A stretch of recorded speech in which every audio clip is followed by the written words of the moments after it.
Hello again, everybody, and welcome into our weekly episodic television series. We like to call it The Big Hit right here on IUP-TV. We've got a lot of sports to discuss this week. As always, plenty on tap. Today we're going to begin in the world of the National Football League in our Red Zone recap. A good week for the NFL after a lot of turmoil off the field. Some really good games this week, looking at the Steelers and Panthers debacle in prime time, and then looking at some tremendous games like the Broncos and Seahawks, Cards 49ers, Eagles, Redskins, all coming up in our Red Zone recap. Then we'll take our call to the bullpen as the season winds down. The playoff races are getting tighter and tighter. We're going to examine those and look at which teams have a chance to make it to the playoffs. And then it's our campus scramble, ladies and gentlemen. We'll look at the Florida State Seminoles and their victory over the Clemson Tigers, minus their superstar quarterback, Jameis Winston. We'll look at Oregon's effort against Washington State, and then Penn State and the chances they have now that their sanctions have been lifted. We'll then send it to the Crimson Huddle talking some IUP Crimson Hawks football. IUP football returns to Indiana. We'll have our analysts down to preview the game against Mercyhurst, and we'll also look back against their game against Lock Haven as well. And then we'll end the show with the rapid fire. It's a six-pack of NFL questions and every other sport as well, as we have a limited time to answer those questions in the rapid fire. Ladies and gentlemen, we're back. It's The Big Hit on your television right now.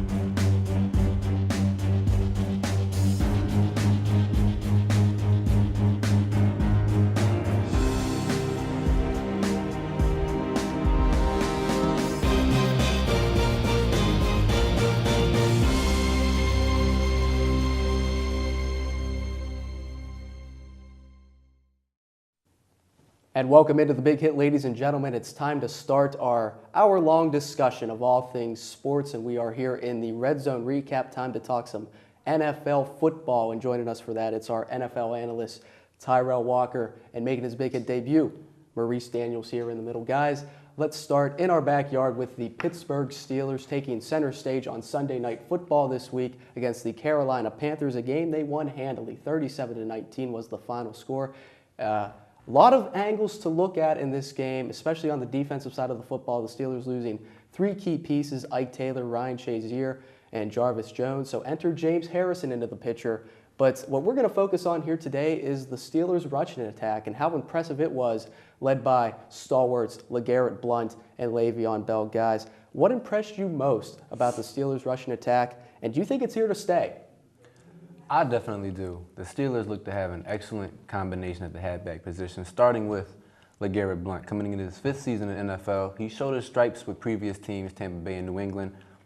Big boy, not exactly a burner, about 6 feet, 250 pounds, so he's not exactly in a rush when he gets the ball, but he's going to get there because you're not bringing him down anytime soon. And he showed it with putting up 118 yards and a touchdown on 11 carries. Yes, Mr. Blount, we see you. On to Le'Veon Bell, strong prospect coming out of Michigan State, second-round pick, overall 48. Not a small man himself, 6'1", 225, ran the 4.6, so he's not a burner himself anyway, either. But what I like about him is he's patient and he's nifty, and patience in rookie running backs is kind of seldom nowadays. So as far as the Steelers' offense goes, he can sort of widen that array of what they can do. Their screen game can be mean, because boy put up 147 yards on a defense who was second ranked last season, even without Greg Hardy.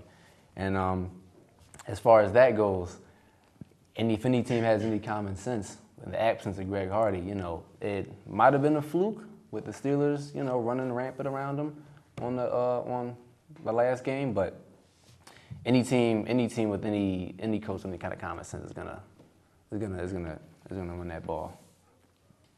I agree with you. Excuse me. I agree with you 100%. I think the run game is going to continue to increase. I think they're going to get better. They had Le'Veon Bell and LeGarrette Blount. They had amazing performances. Mm-hmm. I think that they're going to continue to get better. I think I think everything's going to be in place. I was very surprised by how Carolina struggled to stop with the run game, to stop their run game. Even without Greg Hardy being out there, I didn't expect them to get ran through just like that. That was very. Yeah, I think even if Greg Hardy was there, it might have still been a problem because that's both your running backs are putting up a total of about 270 yards, and the rookie is making you look like a Keystone League team. You know, even if Greg was there, I don't know.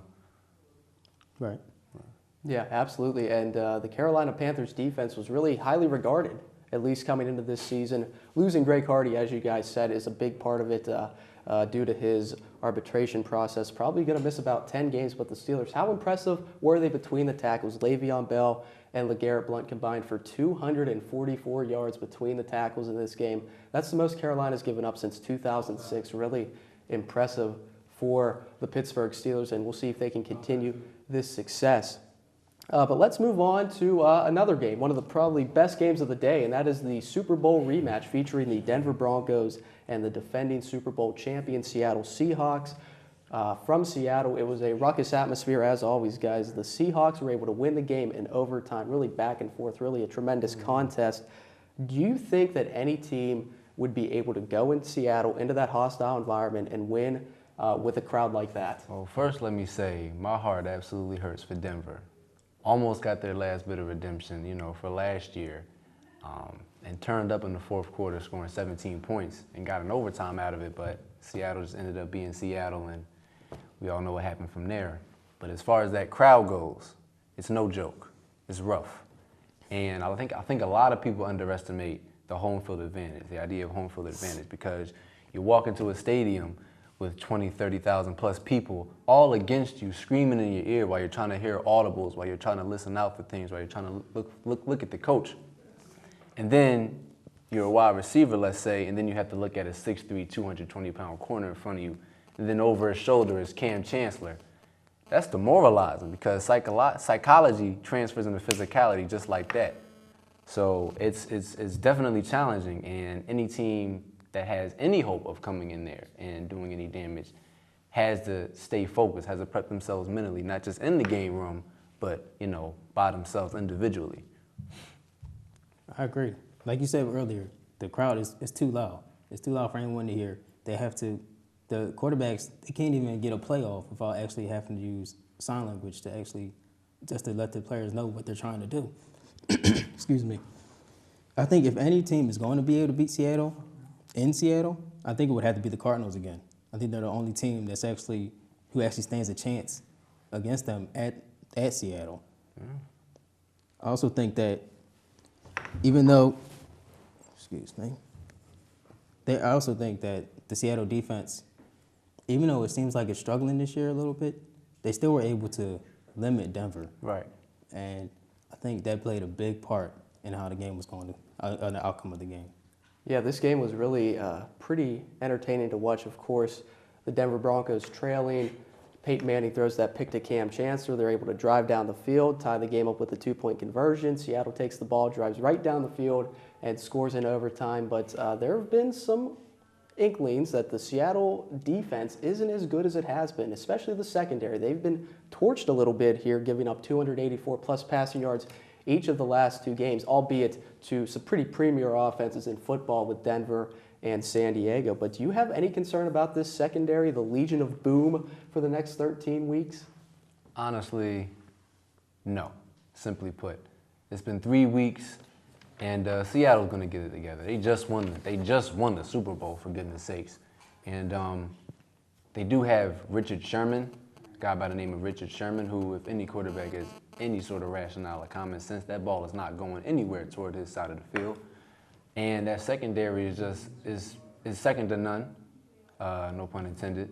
And they're just impeccable. A bunch of big guys. They're extremely physical, which poses a lot of problems for any receiver. And they're going to get it together. It's only been week 3, and I'm confident in them. It's like you said, when you have guys like Richard Sherman, Cam Chancellor, Earl Thomas, it's very hard to expect them to not do well. So, I mean, I expect you'll be seeing a lot more of them I think you'll see a lot more from them later on in the upcoming weeks. Mm-hmm. I think they'll continue to get better. They're still the Legion of Boom, regardless, and I think they're a tough team to beat. Yeah, they're Considering even if the defense takes a step back compared to what they did last year, near record numbers, they still have a pretty good offense as well. They still have guys that are able to step up on the offensive side of the ball as well. Of course, led by dangerous Russell Wilson. He is something else. But let's move to the National Football Conference here, discussing the Arizona Cardinals, the 3-0 Arizona Cardinals, picking up a big win against the San Francisco 49ers. 23-14 was the final in that one. Arizona's defense has been tenacious, to say the least, not allowing more than 17 points in the first 3 weeks of the season. Do you think this Arizona defense can keep up the tremendous work that they've put forth so far this year? Absolutely. They've shown a bit of calculated aggression in these first few weeks and not even allowing San Francisco to score after the half, which is almost unheard of considering all the weapons they have, even though San Francisco has been struggling. And they're fourth ranked in defense, in rush defense, by the way, giving up around 71 yards per game, which is great because that running game is the heart of your offense. It's the body. So you kill the body, the head will die, cliche, cliche. So if they keep this up, it's a range of things they can do. And San Francisco, on the other hand, that's unacceptable. 14-6 at the half, and you don't even score afterward. I mean, it's kind of hand in hand, you know. San Francisco struggling, Cardinals on their A game, but I'm kind of fearful for anybody going up against Arizona in the future who plans on rushing. I'm surprised Arizona was able to do what they did, with the fact that they lost with the loss of inside linebacker Carlos Dansby and the season-ending loss of defensive end Darnell Dockett. Sorry, to a knee injury. Yeah, I'm surprised that didn't stop them from progressing like that. They're ranked 7th overall in the league right now with their defense, and it's safe to say the defense is actually carrying the offense because the offense is ranked 18th in the league. So I'm very surprised to know that Arizona had a defense that was this tremendous. Yeah, absolutely. A good performance for the Arizona Cardinals. Questionable play calling for the San Francisco 49ers, though. You watch that game, they pretty much abandoned the run in the second half. Frank Gore's last carry came very early on in the third quarter. He didn't touch the ball most of the second half, and you see the result. Arizona able to come out with the win 3-0. But let's come on to the other side of the state here and talk about the Philadelphia Eagles, as they are 3-0 for the first time in 10 years, defeating their opponent, the Washington Redskins, last week. They're the first team in history to trail by 14-plus points and still win the game. What impressed you most about the Eagles, and what concerns do you have for them going down the road? Because certainly there are still some things to work on down the stretch. Well, being a fellow Philadelphian myself, I'm going to try to remain as unbiased as possible and try to hide my smile as much as possible. But the Eagles have a phenomenal air attack as of now. Second in the league in passing at around 310 per game. Nick Foles is leading the league in passing. I think they're going in the right direction. They're still good. They're not great. The tackling, good God, the tackling. It kills me watching this. My grandmother can make some of these tackles, and it's just a shame because it's not like they're not calling the right plays. It's not like they don't have enough physicality. It's literally just missing the guy who has the ball in his hand.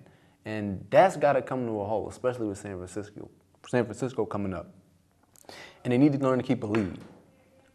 No reason it should have been that suspenseful, especially with Washington, even though, they took our pride and joy from us. But, they just need to learn to be consistent and not let a team back in the game. I agree. Watching the Eagles, I feel like they're about to give me a heart attack, at least during the first half. It never looks like it's going to be good, but then they come back, and I think most of that is coming from Nick Foles, to be quite honest. I think he has shown what a true leader he is. I think he's showing how he's a great quarterback. I think with the duo of Sproles and McCoy, I think both of them are phenomenal players. I think they'll get together. They didn't do as much last game, but I think I think they're still going to definitely be a threat. You still have Cooper out there. You still have Ertz, and you have Macklin. So like, we got the weapons. All the weapons are there. I think it's the defense that has to really step it up, especially in the secondary. And they also have to start doing more against the pass rush. Yeah, absolutely. And the Philadelphia Eagles, a plethora of weapons to get the football to. Nick Foles has been tremendous, especially when he goes to the end zone. He is really completing a majority of his passes when he's throwing to the end zone. Jordan Matthews, one of his main targets when he gets there. But guys, that's all the time we have here for the Red Zone recap for Tyrell Walker and Maurice Daniels making his big hit debut. Stay tuned, ladies and gentlemen. I'm making my call to the bullpen, and we're going to bring in the lefty, Eric Kormos, and some other MLB analysts here in the call to the bullpen. We'll be right back.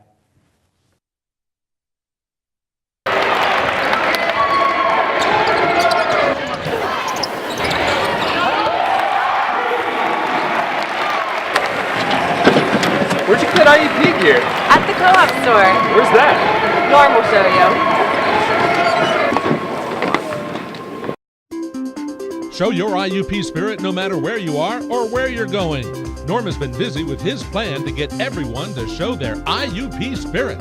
He's pumping up students and fans to show their support by attending and being fanatics at IUP sporting events. The first thing you need to do is get to the co-op store.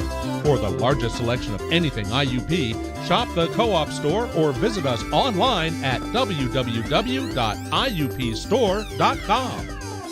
We're Steelers fans. I'm a Steelers fan. And we're Steelers fans. We're good sports. I'm a good sport. I'm a good sport. We always have Designated designated driver.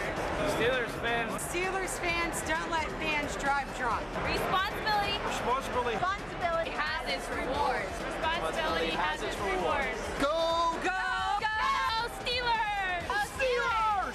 Go Steelers! Go Steelers! Today I'm going to talk about Patty. Patty's best characteristics, she's stupid. Stupid and ugly. Everything she does is ugly. Watch her eat. Watch her stuff her face. Look at her. Greasy hair, dirty fingernails. It makes me want to vomit. Get a life, Patty. Thank you.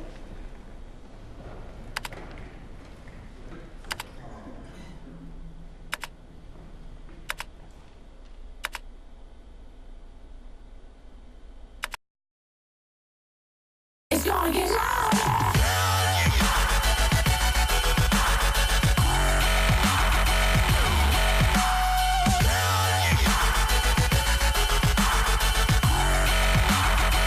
It's gonna get louder. And welcome back into the Big Hit. It's time for our call to the bullpen. Time to talk some baseball. Heading to the senior circuit in Major League Baseball. Joining us for that, it's our MLB analyst, the ambidextrous one, Eric Kormos, and Vinny Lowry here in the middle, guys. It's finally time. It may be time for Bucktober. It may not. I guess we'll find out here in this segment. But the season is winding down. The playoff races and wild card races are as tight as ever. The San Francisco Giants and Pittsburgh Pirates lead the way in the NL for the two wild card spots. Do you think these two teams are going to maintain these spots, or will somebody make a comeback? And who do you think is the most dangerous team out of the potential wild card suitors? Well, the only team that's really a threat right now in the NL wild card is the Milwaukee Brewers, but they're not going to come back into it. They started off really well. They've been on a continuous slide throughout the season. I like the Pirates and the Giants in that wild card matchup. I like the Pirates to take that game, that one-game playoff that they have this year. They're playing too good at the right time, and you have a lot of guys that they learned how to do it last year in the playoffs. Russell Martin's a really good veteran presence behind the plate. I look for them to advance forward in the wild card round and hold off the Brewers for that wild card spot. I totally agree with you, actually. The Pirates definitely in the playoffs will definitely do well, mainly just because they've been consistent, and also they like 4.5 games ahead of the Brewers also, and I could see the Brewers maybe slipping in a one-game win over the Pirates, but I think the Pirates will hold on, definitely. Yeah, Pirates' magic number certainly dwindling, currently at 3 as we sit here right now. But let's move over to the American League, where there are 3 teams within 5 games for the final 2 AL wildcard spots. Oakland and Kansas City are holding those spots right now. Which teams do you think are going to make it out of the AL? For the wild card, I'm going to go with the 2 leaders right now. I'm going to go with the Oakland Athletics and the Kansas City Royals. You have a tale of really 2 different teams here and where they're going and how they are finishing the season. Oakland, since the Yoenis Cespedes trade, has really declined. They've played under 500 baseball, while Kansas City is peaking at the right time right now. They have a very good rotation. James Shields has been lights out. Danny Duffy has been fantastic from the left side. I like their rotation a lot. The A's, I just feel like they're kind of crawling into the playoffs, and they're that symptomatic team. When they get in there, they're just running on fumes. And when they get to that wild card game, I don't think they're going to have enough left. In terms of the AL Central, I think Detroit will hold off Kansas City, but I think Kansas City is peaking at the right time. They have a lot of young, good players who are going to be in the postseason for the first time. I like their chances. Yeah, I got to agree with you on the Kansas City and Oakland, actually. But however, for Detroit and Kansas City, I got to go with Detroit just because they're seasoned. Kansas City is just way too young. I believe Detroit knows what they're doing in the playoffs. Has been in that area before. Kansas City, however, has not had that experience in how many years. However, I do know what you were saying about young players. They are very good and they're red hot. But Oakland also took a turn for the worst, as we know. Started off pretty strong, and I don't know what happened, but it just turned around for them. Absolutely. The AL Central is probably one of the most intriguing races in all of baseball. Detroit and Kansas City, of course, vying for that crown, but always an interesting dynamic when you have a couple of teams fighting for just a few spots as well. But let's go ahead and look at this Major League Baseball season as a whole here. Of the teams who have clinched the playoffs, of course, I'm talking about the Dodgers, Cardinals, Nationals, Angels, and Orioles. Who do you think has the best opportunity to win the World Series and why? I'm going to go with a pick here that maybe will shock some people, but I'm going to go with the St. Louis Cardinals. And the reason is the Cardinals organization, they always do this. They come out, it's the end of the season. Who's on top in the NL Central again? It's the St. Louis Cardinals. But they're in a situation where they've had to compete day in, day out for that division crown. So they're already in playoff mode since really mid-August, early September. You look at the Los Angeles Angels of Anaheim. You look at the Baltimore Orioles. They've had, even the Washington Nationals, very large leads this whole entire month of September, and their divisions kind of kicked back. The Dodgers, you take away Clayton Kershaw from the Dodgers, they're a 500 baseball team when you remove his wins from their overall ledger. So I'm going to go with the Cardinals. I think they make it back to the World Series coming out of the NL, actually. I got to agree with you on the Cardinals also. They are actually, what you said, they're a veteran team, and they're normally always like a winning team every season. And like you said, they are in playoff season. Playoff mode, and they do know what they're doing. Their team is very seasoned. They know like what position been in before. They've been in that position before, and the Orioles just lost Chris Davis, and I got to go with the St. Louis Cardinals. Yeah, the St. Louis Cardinals, really the class of the National League over the past number of years. It's really incredible what they're doing. As a Pirates fan, you just hope, when are these guys going to lose? Not happening right now. St. Louis Cardinals, very good. And of course, you two, always a pleasure to talk some Major League Baseball. That's going to do it for our Call to the Bullpen. Eric Kormos and Vincent Lowry. Thanks a lot, guys. You can hear Eric, of course, on the Crimson Hawk Sports Network. But that's going to do it here for the Call to the Bullpen. Campus Scramble is coming up next, talking some Division I college football, and what a week it was. Stay tuned right here. This is The Big Hit. How are we going to watch this when you are just in La La Land? This is embarrassing. Is that bad? Look at you. You know, I thought this was a pretty good segment. Did you? Yeah. Do you even know what they're saying? No. You're putting your foot up on set. Do you just think this is a couch? This is embarrassing. I mean, even here, you're starting to interrogate somebody. Look at you. Turn your back to the camera. That's embarrassing. Where's your suit and tie? You have a Pirate shirt on. They made the playoffs. I don't care. You can't be biased. This is ridiculous. Ay, Dios mío. Want to learn more about IUP-TV? We have the solution. IUP-TV is now online on Facebook. You can find us by simply searching Facebook for IUP-TV. Once you click like, you can check out your favorite shows on our IUP-TV showcase, view our broadcast schedule, get updates on everything about your favorite station, and tell us how much you love your favorite shows. IUP-TV, not like other stations.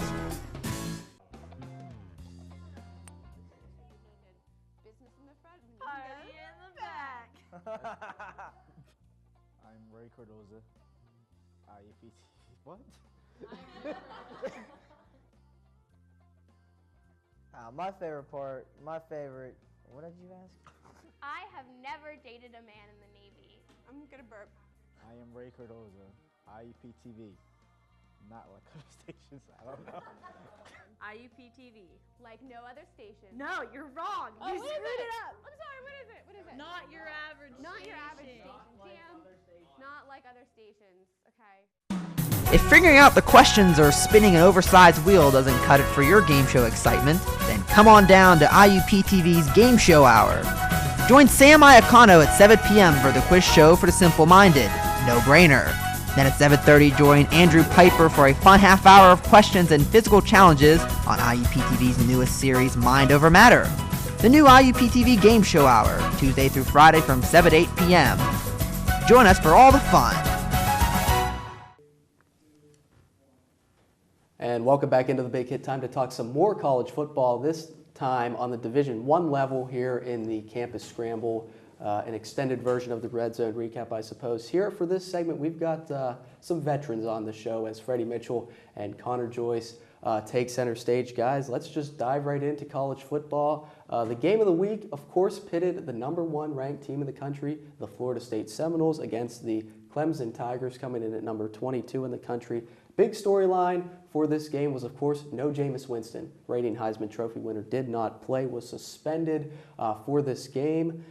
Knowing this team can win against some top caliber competition without a superstar quarterback like Jameis Winston, what do you think their chances are? Do you think they're the best team in college football? Oh, their chances are great still. They're still clearly the #1 team throughout the country. The last time they lost was in 2012 to Florida on November 24th. So until someone actually knocks them off, I don't think anyone could say that Florida is not #1 right now. And then this win without Jameis Winston just proves the fact, it solidifies the fact that they're #1 team in the land right now. And honestly, they don't have a big test until Notre Dame comes to town in mid-October. So until then, I think they'll be #1, and we'll see what happens when Notre Dame comes to play. I absolutely agree. I'm a firm believer that if you are #1, you're #1 until you lose. And especially without Jameis Winston, you had to have some great wide receivers on this team. Rashad Green is absolutely outstanding, 17.4 yards per reception, and the top 3 receivers on the team all are having 11 11-yard average per reception. And this team is absolutely outstanding. The passing attack is unreal and is just very, very impressive to me. Yeah, and Florida State's winning percentage in this game dropped down to about 20% at one point in the fourth quarter, and this was the lowest their winning percentage has dropped since the national championship game of last year. And to put that in comparison, against Clemson last year, their winning percentage in the fourth quarter all the way up at 90%. Gotta really like what the Seminoles are doing, #1 in the nation, and they look to be on a roll this year. But let's look at the #2 team in college football, at least as far as the rankings are concerned, the Oregon Ducks, and they were certainly in a close game against unranked Washington State. They were to come out with the win in that one. Marcus Mariota with a big play late in the fourth quarter. He had a day to remember, 329 yards, 5 touchdowns, 4 incompletions. Whenever you throw more touchdowns than incompletions, that's something to hang your hat on there. But with performances like this, what do you think of Marcus Mariota's Heisman chances? Does anybody even have a chance to take this away from him right now? I mean, I like Marcus Mariota last year. I thought last year he was one of my favorites right in the beginning of the season. Then he kind of just tailed off a little bit. But if he stays on pace and he stays consistent what he's doing now, he's about to throw. If he stays on pace where he's at, he'll have 40 touchdowns this season and about 75% completion rate. So if he stays at that rate, there's no reason why he should not be a finalist in New York this year. I can't see anyone surpassing that. No, absolutely. He only threw 4 incompletions this past week against Washington State, which was unbelievable, 5 touchdowns. This guy is the real deal. And the only person, as of now, that I could really see competing for the Heisman is Amir Abdullah, 625 yards rushing, 5 touchdowns, 6.8 yards per carry. And he's also doing a great job receiving, 5 receptions, 108 yards, 21.6 yards per reception, and 2 touchdowns. He's the only one that can really compete right now with Mariota.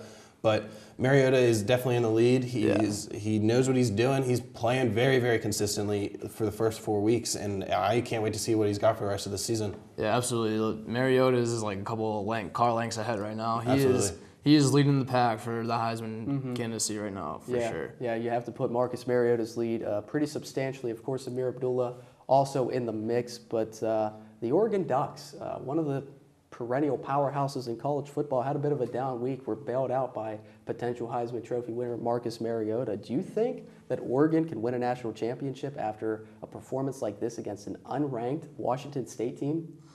I mean, I think Oregon is definitely still a contender for one of the Final Four teams coming out of Pac-12. I mean, this is like one of those trap games you fall into and you get a little complacent, a little not worried about it.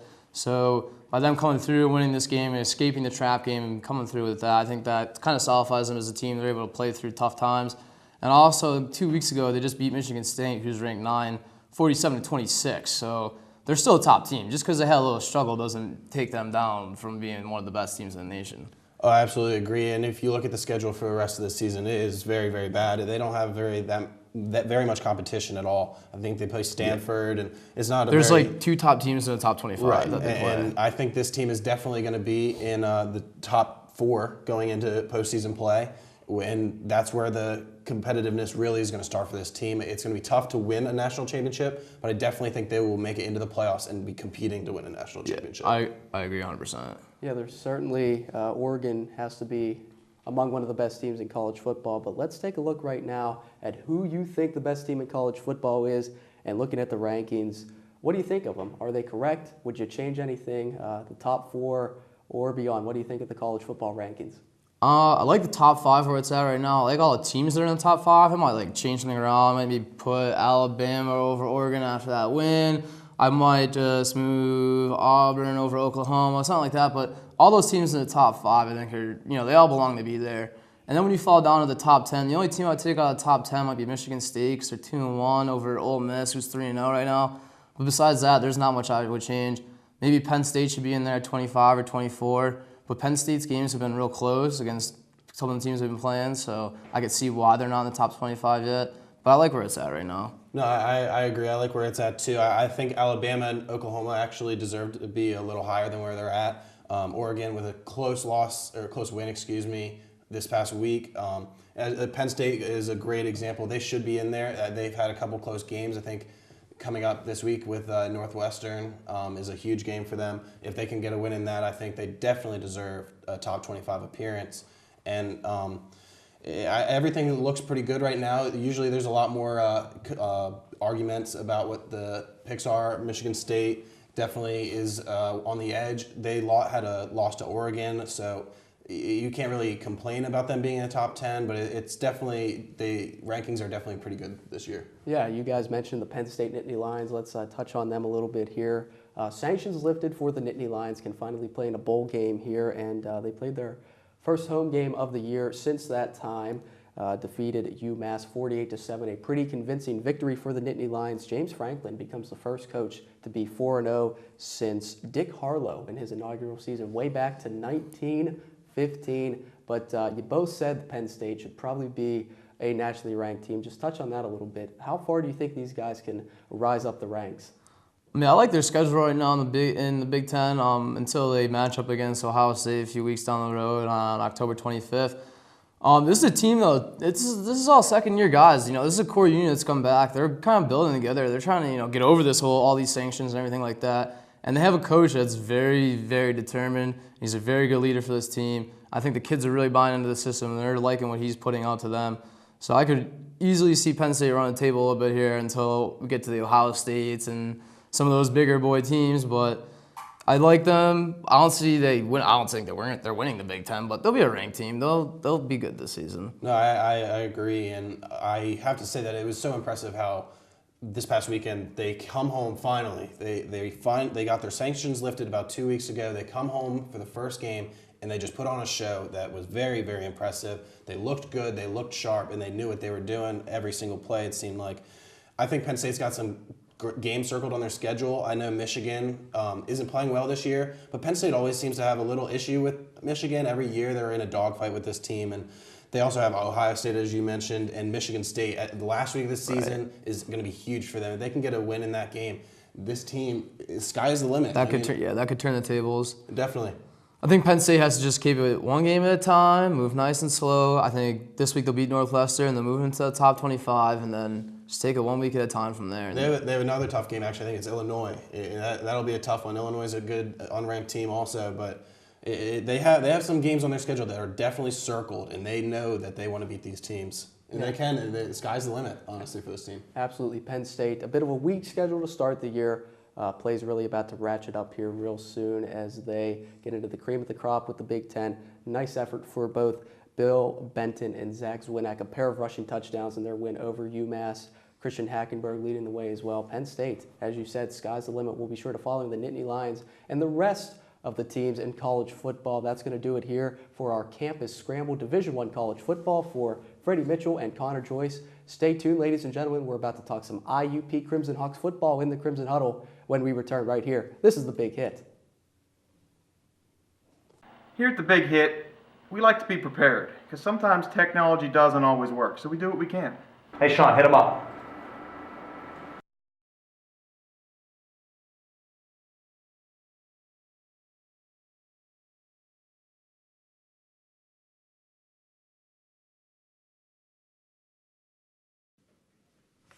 This just in, Tim Tebow just got inducted to the Hall of Fame. That's not right. Maybe we need to prepare just a little more. Students in communications media at Indiana University of Pennsylvania can focus on a variety of areas, including media promotions. Our promotions students learn their skills by working in a hands-on environment, gaining real-world experience. They learn how to use media to promote, produce, and manage events, and how media organizations operate. They create promotional campaigns and help clients pitch their services, products, and events. With excellent classes led by experienced teachers, the Communications Media Department at IUP is perfect for students interested in media promotions. Success. We see it every day. Hundreds of majors and programs, bachelor's degrees to PhDs, small classes, internationally known faculty who are committed to your success. Real-world experiences to guide you on your career and life path. An alumni network 120,000 strong. I'm IUP President Mike Driscoll. Visit us. Find your success at Indiana University of Pennsylvania. I'm a big believer in the power of we. We can tackle the tough challenges we face and build community through service and volunteering. It's time for you to raise your hand. Go to serve.gov and get involved in something you believe in. How will you raise your hand when they call your name? Are you with me? We weren't born to follow.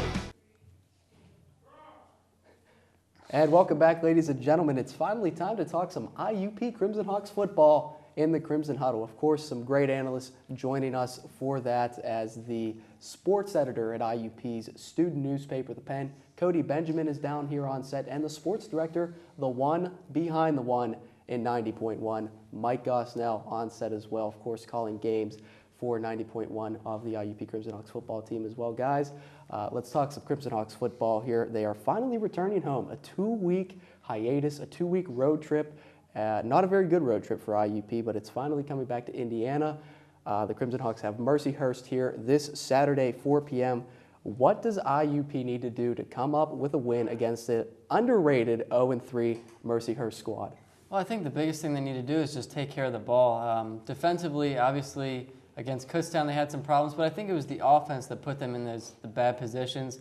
And I think, like you said, coming home, I think that's going to be a big factor as well. Road trips aren't as easy as they sound sometimes.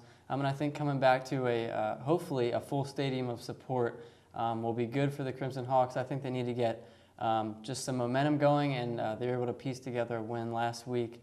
If they're able to put a winning streak together, I think this team really, you just need to be patient with it because there's so many young pieces on there, and they just need time. Yeah, and hopefully that close game at Lock Haven really taught them some lessons. And let's not discredit Mercyhurst. They're coming in 0-3. They had a tough start to the year going against Bentley, Westchester, and Bloomsburg. And that's murderer's row of great teams to start the year. And for IUP, I think just coming home and starting with a new slate, really. I think they've gotten over the Kutztown loss. They're going to get some guys back. Some guys are questionable but could play on Saturday.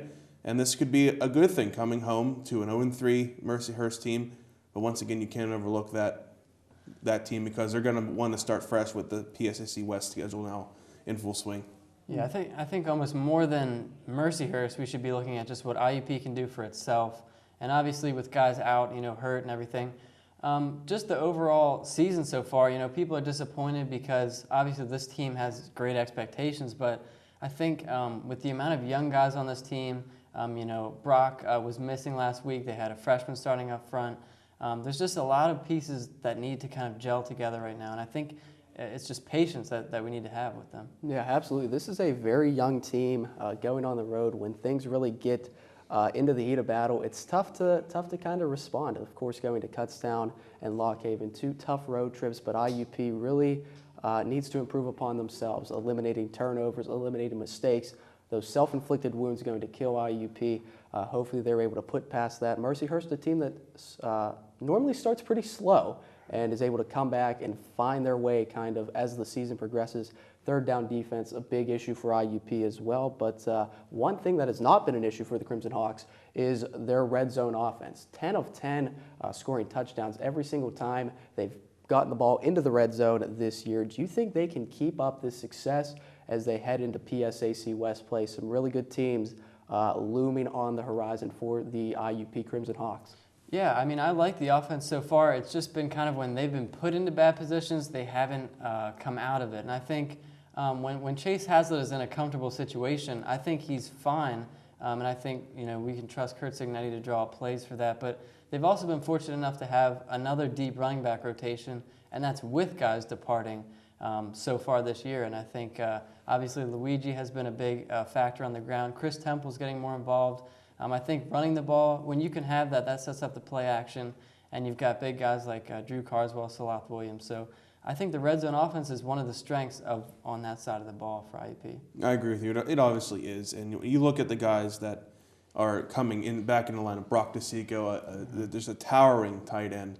And that's another weapon for Chase Hazlitt. He's had some problems throwing interceptions and finding guys, but I think the real strength of this IUP football team has been their running attack. Luigi Lista-Brinzes had a very good start to his freshman year here at IUP, and I expect him to get a majority of the touches Saturday against Mercyhurst. But as far as that red zone attack, it speaks for itself. I think that's one of the strengths of this team, and it's going to be interesting to see if they can continue that momentum this Saturday. Yeah, it seems like we almost expect, just on a side note really quick, it seems like we just kind of expect IUP to have a great running back these days, with the Antoine Williams, Harvey Tuck in recent years.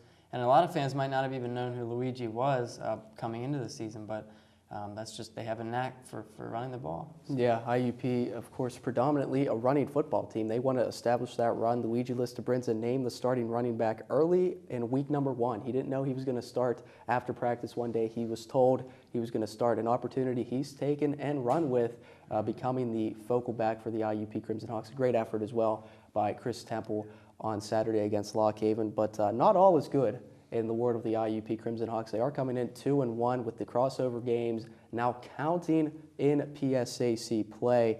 What concerns you about this team? They were barely able to escape Lock Haven. Of course, a win is a win, but a lot of people don't consider Lock Haven to be the cream of a crop, a team like Slippery Rock, Cal, or somebody like that. What are your concerns with this IUP team? Well, just going back to turnovers, I think it's just taking care of the ball offensively.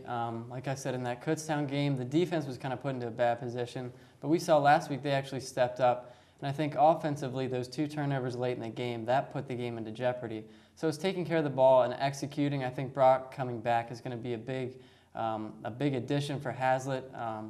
But I think it's just executing as well, just with the young players involved. They have a lot of young guys on that team, freshmen that are working into the lineup. So it's just about executing the game plan for them. I think defensively they'll be all right. And it says a lot that defensively they played all right last week without Berdal. Dorian Lane's been out, but yeah, I would say offensively taking care of the ball is number one. And I think coming into the year, at least in my opinion, the defense was supposed to win the day for the Crimson Hawks, and they had a really difficult time getting off the field against Kutztown. But for me, I think it's the penalties. I mean, they've been taking way too many penalties, mental mistakes, illegal formations, false starts. It has to stop somewhere. And it's already bit them in the behind in week 2. And they can't afford another loss. I mean, one loss is already a bad blemish to have in Division II football. So if they lose again, then that could be their season. Yeah, such a competitive area. Super Region 1 is 10 teams making it. Of course, conference champions, the 4 conference champions are going to make it. That leaves 6 teams, 50 teams fighting for that spot. So not a lot of wiggle room there. But for IUP, one of the big problems for them is interceptions. 5 interceptions at this point in the season. There would be years where IUP, I think 2 years ago, they might have thrown 6 interceptions the entire season, already 5 to this point. Turnovers, a big key. But IUP has a ton of talent, and I don't think that could be understated. They may be a young team, but they certainly have a lot of potential and a lot of talent to do some really good things this year, despite their 2-1 record early on. What's it going to take for the Crimson Hawks to win the Pennsylvania State Athletic Conference and even higher, bring a national championship back to Indiana? Because it's certainly possible. I think it takes patience with a lot of the young guys, but like you said, discipline. I think as long as those young guys can come together, execute the game plan, as they get a better feel for each other, the playbook throughout the season, and if you get some of those guys back that have been hurt, obviously Jay Watkins is going to be missing for the rest of the season, but guys like Dorian Lane, Berdolph, they can stay healthy and obviously help those young guys adjust to the playbook. I think they can be on a good track. It just takes time. This will be simple for me. You have to win. And you already have 1 loss. Yeah. And you got to hope Slippery Rock or California slip up during their PSAC West play. And quite honestly, it's possible that they could make a run for the national championship. But I'm not going to get too far ahead. You got to take it 1 game at a time. I'm sure Kurt Signetti would tell every one of us that. You have to plan for game number 3, game number 4, game number 5, 1 day at a time. But if they can just shore up the penalty concerns and throw the ball accurately and just win, that's all you have to do.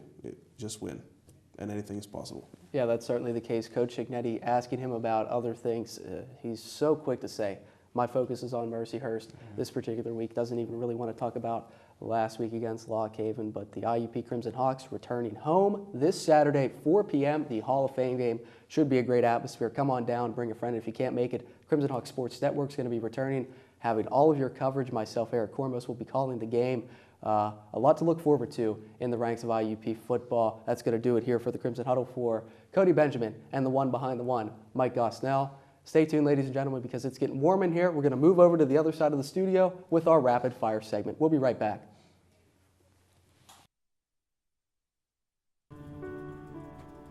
All your professors, all of them, they know that all it takes is one dreamer with passion, one person, and they hope in each of you that you might be that one who makes a longer-lasting light bulb, who writes music for the ages, who reaches into the mind and discovers a new star, and who can change the world of a 5th grader. We're gathered here to hope in you. If you work at an institution, hopefully you believe in the program that you're working for and want to show support for that and take ownership of that through your giving. There's something at IUP that's important to you. And if it's important to you, you believe in it and you want to support that belief. And my belief is the strength of especially the INFA dance arts students and our dance minors that come here for education and their goals for their careers. So I want to support that program, and by contributing on a regular basis to the scholarship, I can make sure that that happens and show my belief and support for the dance program.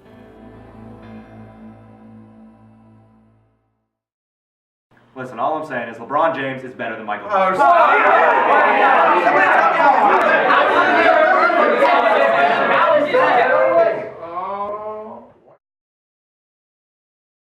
Why did everybody get so quiet?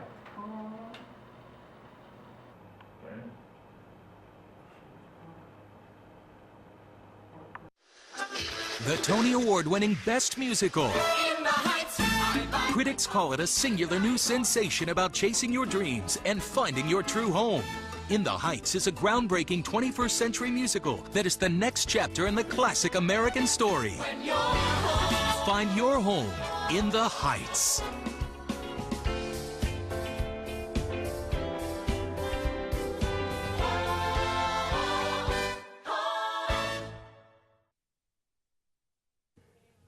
And welcome back into the Big Hit, ladies and gentlemen. We are here on the other side of the studio, and it's time to talk every sport, a six-pack of questions.